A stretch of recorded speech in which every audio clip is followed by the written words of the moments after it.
हमारी बात फिर सुन लो कि ये मनुष्य शरीर जब भजन करोगे तो बचेगा, नहीं तो अब नहीं मिलेगा।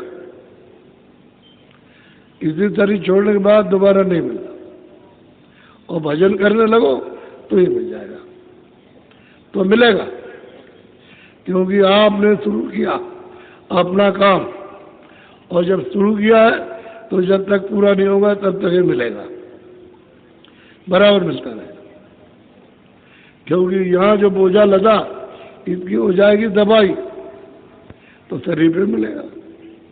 क्योंकि जाना तो घर है, और घर का भेद मिला, और कल आपकी ये मतलब यह है कि ये समय आया, ये मृत्यु हो गई, तो जन्म होगा मनुष्य शरीर का, और फिर वो महात्मा मिलेंगे और काम शुरू हो जाएगा।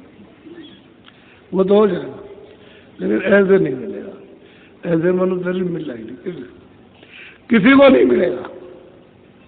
जितने भी लोग हैं खा पी तो रहे और लूट लाट गाली गलौज सब कर रहे, इनको मनुष्य शरीर नहीं मिल रहा कोई भी। अब चाहे किसी जात में होते, क्या मतलब, तो इंसाफ इंसाफ है। तो अब आप लोग सुधार करो, अशुद्ध मत करना।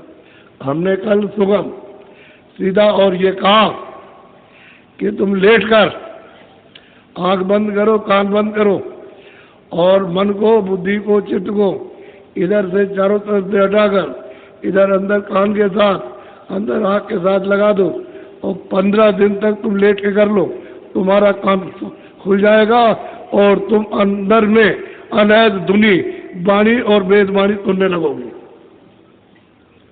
जब हम आपको ये कह रहे हैं तो आपको कुछ ना कुछ तो सोचना चाहिए, कुछ ना कुछ सोचे। वही बात कोई जात का हो, किसी कौम का हो, उसको वही बात बता रहे हैं। कौम की तो कोई बात है नहीं, इंसान मनुष्य की बात है। जब सबको ये बात बता रहे कि ये करो, तो हमारे लोग ये कहेंगे कि हमारे यहाँ तो खुदा की इबादत ऐसे नहीं होती है। वो तो, अरे तुम नहीं जानते हो, यानी मोहम्मद साहब को जो तकलीफ दी है लोगों ने, वो कहने के लायक नहीं। इसलिए जब महात्मा को, फकीर को तुम तकलीफ देते हो तो ऐसी चीज खड़ा कर देगा कि तुम जिंदगी में कभी भी कोई यानी निजात नहीं पा सकता। तो ये बताओ कितनी तकलीफ दी उनको। तुमने कबीर को तकलीफ दी, रैदास को तकलीफ दी, मीराबाई को तकलीफ दी, तुलसीदास को तकलीफ दी, जितने महात्मा आए उनको आती तकलीफ। तुम आराम से रह सकते हो, पहले सोचने की बात है। इसलिए शरीर नहीं मिलता, और जीवात्मा का कितने सतयुग, त्रेता, द्वापर, कलयुग बीत जाएंगे और ये मनुष्य शरीर नहीं मिलेगा। ये है लंबा चौड़ा 84 का और नरकों 2 का घेरा, उसमें डाल लिया तो निकालना होगा। ये सब वहां इसी मनुष्य शरीर के कर्म करने से गए।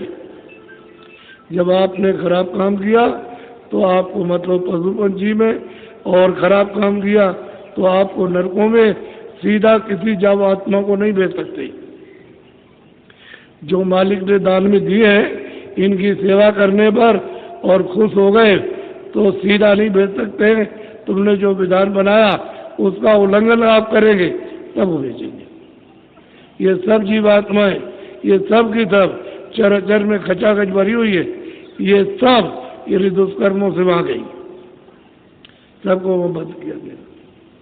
और आपको मौका दिया कि आप दरवाजे पर, ऊंची मंजिल पर, ऊंचे मुकाम पर बैठे हुए हो, दोनों आंखों के बीचों बीच इधर देखो तो यही से ऊपर चले जाओ। तो आप किसी से पूछते ही नहीं, किसी से पास जाओ तो लोग रास्ता पा करके लग गए। ऐसा कि दया हो गई उन पर। वो समझ गए कि अभी तक तो हमने कुछ किया नहीं, अब कर ले, तो लग गए तो उनका होने लगा। ये सब ऐसे ही है जो काबिल नहीं जानते नहीं।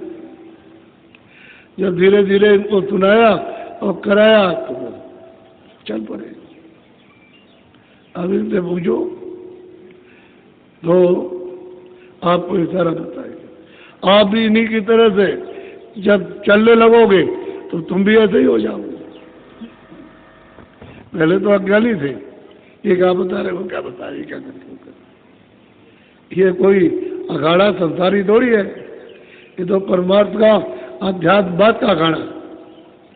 और वो विज्ञान तुम्हारे लिए बिल्कुल, उसके लिए कोई मतलब यूनिवर्सिटी नहीं।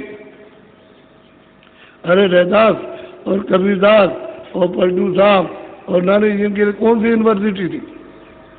इनकी सब जगह पर किताबें पढ़ाई जाती हैं और फिर भी समझ में नहीं आता। तो ये परा विद्या का विज्ञान ऐसा तुरंत सीधा। अब आप शुद्ध सात्विक रहो ताकि लोग कहें कि बाबा जी से रास्ता पाया और ये सब के सब भजन करने लगे। तब हमने कोई व्यवस्था किसी तरह की बिगाड़ने की एक स्वप्न में भी इच्छा नहीं की। हमने तो ये कहा सब जो जिस जात का, कौम का, पढ़ा लिखा अनपढ़ कोई भी हो, मजदूरी, खेती, दफ्तर काम, दुकान का काम ईमानदारी और मेहनत के साथ करे और उससे जो कुछ भी मिले वो ले आए, बच्चों को खिलाए पहराए और अपना भी खाए पहने। और हम आपको बता रहे 1 घंटे सुबह इधर बैठ करके सच्चे मालिक का अपनी जीवात्मा से भजन, और इधर आँख खुल जाए और 1 घंटा काम, 2 घंटे तो हमको दे दो और 22 घंटे में कुछ सो लेना, कुछ काम कर लेना, कुछ लोगों की सेवा कर लेना, बुरा हो जाए। ये 2 घंटे आपके सार्थक होंगे और बाकी सब बेकार। जिसमें भजन करोगे सच्चा अपनी चेतन जीवात्मा से, चेतन मालिक का, यह सच्चा काम और बाकी सब झूठा। लेकिन एकाएक कह दें कि ये सब झूठा है, तुम कुछ मत करो, तो व्यवस्था बिगड़ जाएगी। इसलिए वो करो, लेकिन ईमानदारी मेहनत से जिससे बरकत मिल जाए, उसकी दुआ मिले, आशीर्वाद मिल जाए तो तुम संपन्न हो। बरकत का मतलब ही यही कि कोई चीज कमी नहीं होगी, खाने का, कपड़े का, रहने का, बाल बच्चों का, आए गए का, यानी कम नहीं पड़ेगा, उसको बरकत कर। अब इस समय पर तो आपको कमी है, घर में होते हुए कुछ नहीं, रुपया होते हुए कुछ नहीं, करोड़ होते हुए कुछ नहीं, अरब होते हुए कुछ नहीं, सब मतलब है ही नहीं। तो इसलिए कमी, वह कभी नहीं हो। तो जब आवे संतोष धन, सब धन धूल समान। जब संतोष आया तो जितना भी धन है संसार का जो बना हुआ माना हुआ वो सब धूल है। तो संतोष आपने तो कभी ये किया नहीं कि संतोष ले आए, संतोष ले आए तो हम तो इसलिए घूम रहे, मिलेगा।